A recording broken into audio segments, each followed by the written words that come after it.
नमस्कार, स्वागत है आपका हमारे चैनल पर। देश के गृह मंत्री अमित शाह 18 दिसंबर को महाराष्ट्र के 2 दिवसीय दौरे पर जाने वाले हैं। सहकारिता परिषद की जो मीटिंग है उसको लेकर गृह मंत्री महाराष्ट्र जाएंगे और ये मीटिंग इसीलिए भी इम्पोर्टेंट है, ये दौरा इसीलिए भी इम्पोर्टेंट है क्योंकि अब मुश्किलें बढ़ने वाली हैं शरद पवार की। सहकारिता विभाग जो है वो अब अमित शाह के अंडर आ चुका है और सहकारिता विभाग पर काफी समय तक कब्जा रहा है एनसीपी और एनसीपी के नेताओं का। और आप देख ही रहे हैं कि ये दौरा इसीलिए भी इंपॉर्टेंट है कि 18 दिसंबर को देश के गृह मंत्री महाराष्ट्र पहुंचेंगे, उसके बाद वो सहकारिता परिषद में हिस्सा लेंगे। और यहां पर बड़ी खबर ये भी है कि बड़ा झटका लगने वाला है अब शरद पवार को और शायद मुश्किलें भी अब शरद पवार और महाराष्ट्र सरकार की बढ़ सकती हैं। जहां एक तरफ गृह मंत्री अमित शाह वहां पर मीटिंग करेंगे अपने और नेताओं से या फिर हम कहें कि देवेंद्र फडणवीस से, तो यहां पर जो घोटाले लगातार महाराष्ट्र में अब निकल कर आ रहे हैं, सहकारिता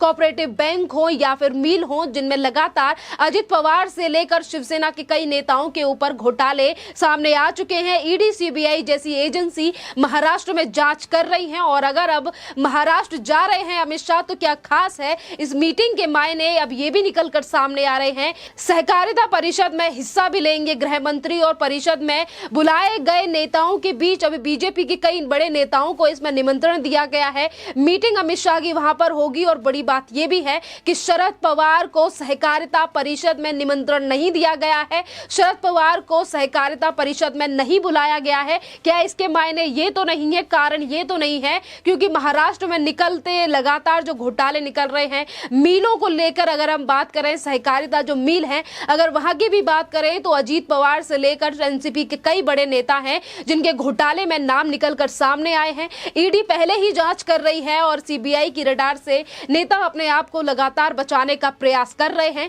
अगर 2 दिवसीय दौरा है तो कितनी और चीजें हैं और क्या पता अमित शाह कोई बड़ा एक्शन भी ले सकते हैं इन घोटालों को लेकर जो लगातार महाराष्ट्र में हो रहे हैं। सहकारिता विभाग अब अमित शाह के अंडर आता है और आप सभी से ये भी चीजें समझने वाली हैं कि जब से सहकारिता विभाग का गठन हुआ है हर राज्य में हर जगह पर सहकारिता विभाग के अंडर आने वाले कामों पर कितनी ज्यादा नजर रखी जा रही है और यही चीजें देखने के लिए मिली हमें महाराष्ट्र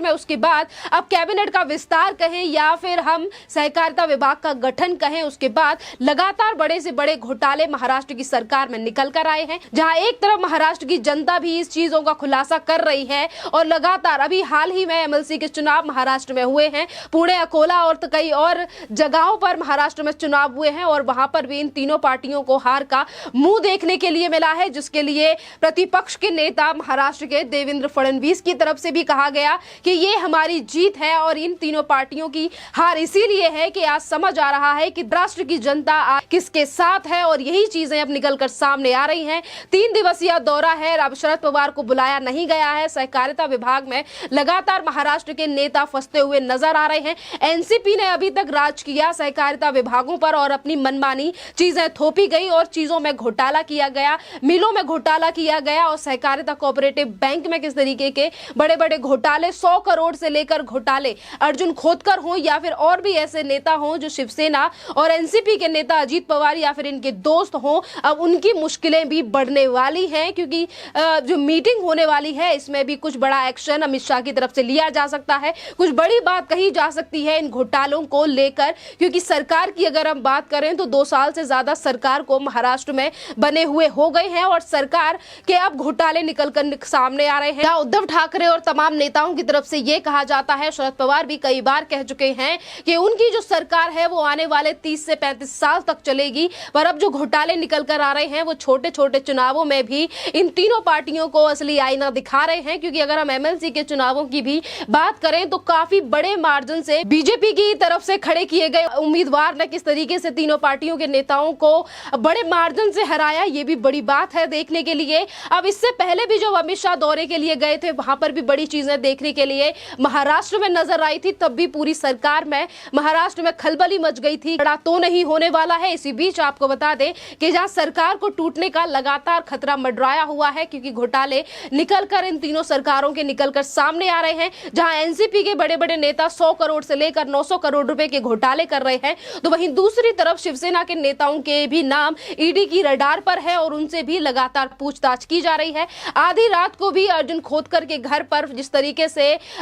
छापेमारी की गई, उनसे पूछताछ की गई, और किरीट सोमैया की अगर हम बात करें जो कि बीजेपी के नेता हैं, वो भी आए दिन एनसीपी और शिवसेना के नेताओं के नाम सामने लाकर रखते हैं। तो ये बड़ी बात है कि जो सरकार लगातार इस तरीके से वादे करती है कि देश की भलाई के लिए और महाराष्ट्र की भलाई के लिए हम तीनों पार्टियां एक साथ आए हैं, पर अब जैसे ही दिन प्रतिदिन ये सरकार पुरानी होती जा रही है, जितने दिन इस सरकार को महाराष्ट्र में बढ़ते जा रहे हैं और उसी के साथ घोटाले निकलकर सामने आ रहे हैं, उसके बावजूद भी शरद पवार या फिर बड़े और भी जो नेता हैं वो इन सब घोटालों के बजाय ये कहने का प्रयास करते हैं कि हमें फंसाने का प्रयास किया जा रहा है। यहीं पर 2024 की तैयारी को लेकर नेताओं की तरफ से पुरजोर कोशिश की जा रही है कि देश के प्रधानमंत्री को हटाया जाए। और वहीं पर अगर देखें हम तो महाराष्ट्र में क्या हाल है इन तीनों पार्टियों का और कैसे सरकार बनाई हुई है, ये भी आज देश की जनता और महाराष्ट्र की जनता भी देख रही है कि महाराष्ट्र की अस्मिता को लेकर बात करने वाले उद्धव ठाकरे भी आज कुछ नहीं कहते कि कैसे बड़े बड़े नेता इनके घोटालों में नाम निकलकर सामने आ रहे हैं, उसको लेकर भी कुछ नहीं कहते। और यहीं पर अगर संजय राउत की बात की जाए तो संजय राउत जहां अलग अलग लोगों से मुलाकात कर रहे हैं, शरद पवार अलग जाकर मीटिंग कर रहे हैं और संजय राउत अलग जाकर मीटिंग कर रहे हैं, सिर्फ इसीलिए कि उनकी सरकार बची रहे। पर जो गृह मंत्री अमित शाह का दौरा है महाराष्ट्र में, अब 18 तारीख को गृह मंत्री अमित शाह महाराष्ट्र के लिए रवाना होंगे और 2 दिन अगर महाराष्ट्र में रुक रहे हैं देश के गृह मंत्री, तो पहले वो शिरडी मंदिर और तमाम चीजों को पूरा करेंगे और उसके बाद जो मीटिंग है उसमें कोई बड़ा फैसला इन तीनों सरकारों को लेकर और घोटालों को लेकर अगर बात की जाएगी तो शायद सरकार के घोटाले और भी निकलकर सामने आने वाले हैं, क्योंकि महाराष्ट्र की एजेंसियां लगातार महाराष्ट्र के नेताओं के घोटाले सामने लाकर रख रही हैं। किरीट सोमैया को अब लगातार फंसाने का प्रयास इन तीनों सरकारों की तरफ से किया जाता है। रामदास अठावले के साथ कैसी चीजें शिवसेना की तरफ से की गई, नेताओं के खिलाफ केस दर्ज करा के ये कहा जाता है कि हमारी सरकार को गिराने का प्रयास किया जा रहा है। वहीं दूसरी तरफ अगर हम देखें तो छोटे से छोटे इलेक्शन में, और आपको ये भी बात बता दें कि जहां एक तरफ दौरा है तो बड़ी रणनीति अब बीएमसी के चुनावों को लेकर भी अमित शाह महाराष्ट्र में बना सकते हैं, क्योंकि लगातार बीजेपी की महाराष्ट्र और महाराष्ट्र के आसपास के राज्यों में जीत लगातार दिखाई दे रही है। छोटे से बड़े चुनावों में अब बीएमसी के चुनाव को लेकर भी अमित शाह कोई रणनीति बना सकते हैं कि कैसे बीजेपी को आगे के लिए काम करना है। और अगर बीएमसी के चुनावों को लेकर बात करें तो जो तीनों पार्टियां अपने आप को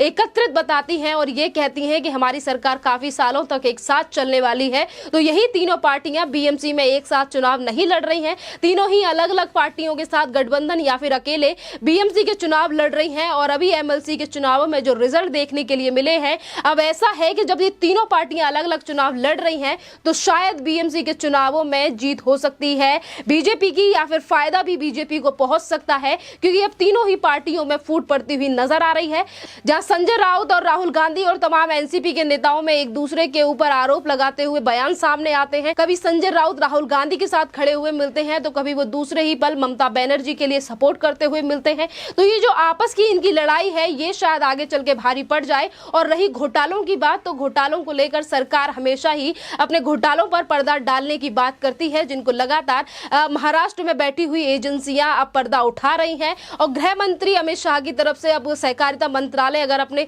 अंडर है उनके, तो अब देखने वाली बात ये होगी कि इतने घोटाले जो महाराष्ट्र में लगातार हो रहे हैं, जिसको लेकर जनता का भी यही रुख है, यही बात है कि इतने पैसे, इतने बड़े बड़े घोटाले करने वाले नेता आखिरकार जेल के पीछे क्यों नहीं है और कार्यवाही इतनी लंबी क्यों चल रही है। और वो जितने भी नेता जो अभी और घोटालों के पीछे छुपे हुए हैं, क्योंकि अगर अजीत पवार की बात करें, अर्जुन खोतकर की बात करें, या एनसीपी और शिवसेना के और बड़े नेता जिन्होंने 900 करोड़ से लेकर 100 करोड़ के घोटाले किए हैं, तो इसमें यही नेता नहीं बल्कि इनकी फैमिली के और भी मेंबर हैं जो घोटालों में सम्मिलित हैं। जब एक एक करके नाम सामने आ रहा है तो महाराष्ट्र की सरकार का हर एक नेता, उसकी मुश्किल बढ़ने वाली है जो घोटालों में सम्मिलित है। और इसीलिए अब जो दौरा है अमित शाह का महाराष्ट्र के लिए, सहकारिता परिषद के लिए, ये मुश्किलें बढ़ाने वाला है शरद पवार और संजय राउत और उद्धव ठाकरे की, यानी कि पूरी की महाराष्ट्र सरकार की। इस टॉपिक पर आपका क्या कहना है, आप हमें कमेंट करके जरूर बताइए। धन्यवाद।